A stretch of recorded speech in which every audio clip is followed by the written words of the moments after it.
यूनान की महान दार्शनिक सुकरात भ्रमण करते हुए एक नगर में गए। वहां उनकी मुलाकात एक वृद्ध सज्जन से हुई। वृद्ध सज्जन आग्रहपूर्वक सुकरात को अपने निवास पर ले गए। भरा पूरा परिवार था उनका। घर में बहू, बेटे, पौत्र पौत्रियां सभी थे। सुकरात ने वृद्ध से पूछा, आपके घर में तो सुख समृद्धि का वास है, वैसे अब आप क्या करते हैं?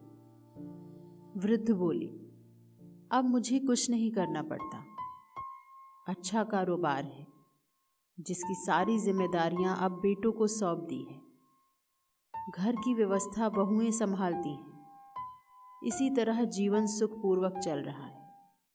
मैंने जीवन के इस मोड़ पर एक ही नीति अपनाई है कि दूसरों से अधिक अपेक्षाएं मत पालो और जो मिले उसमें संतुष्ट रहो। मैं और मेरी पत्नी अपने पारिवारिक उत्तरदायित्व अपने बेटे बहुओं को सौंपकर निश्चिंत हैं। अब वे जो कहते हैं वह मैं कर देता हूँ और जो कुछ भी खिलाते हैं खा लेता हूँ। अपने पौत्र पौत्रियों के साथ हंसता खेलता हूँ।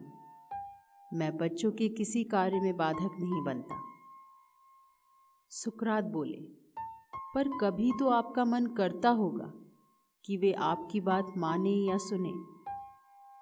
वृद्ध ने कहा, अगर वे मेरे पास सलाह के लिए आते हैं तो मैं अपने अनुभव के हिसाब से उनको दुष्परिणामों के बारे में सचेत कर देता हूँ।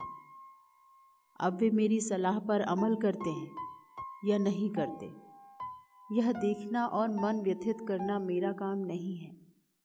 वे मेरे निर्देशों पर चले ही मेरा यह आग्रह नहीं होता। परामर्श देने के बाद भी यदि वे भूल करते हैं तो मैं चिंतित नहीं होता। बुजुर्ग सज्जन की यह बात सुन सुकरात बड़े प्रसन्न हुए और बोले, इस आयु में जीवन कैसे जिया जाए आपने बखूबी समझ लिया है। जैसा बोलते हैं वैसी ही गूंज होती है।